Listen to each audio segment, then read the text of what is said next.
சலத்தில் பிணிபட்டு சட்டுக்கிரியைக்குள்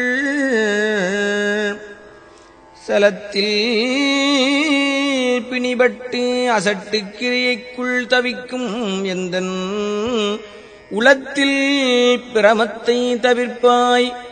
அவுணர் உரத்துதிர குளத்தில் குதித்து குளித்து கழித்து குடித்து வெற்றிக் களத்தில் செருக்கிக் கழுதாட வேல் தொட்ட காவலனே.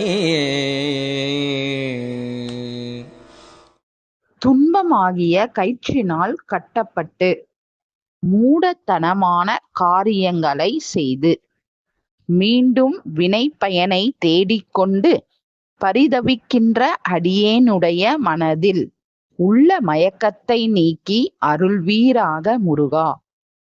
வெற்றி நிறைந்த போர்க்களத்தில் ஹவுணர்களின் மார்பிலிருந்து பெருகிய இரத்த குளத்தில் பேய்கள் குதித்து முழுகி ஆனந்தமடைந்து அந்த இரத்தத்தை குடித்து அகங்கரித்து நடனம் ஆடும்படி வேலாயுதத்தை அந்த அவுணர்கள் மீது ஏவிய இறைவனே.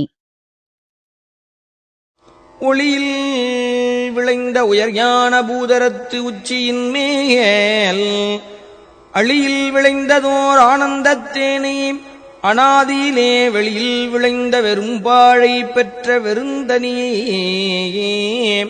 தெளிய விளம்பியவா முகமாருடை தேசிகனே.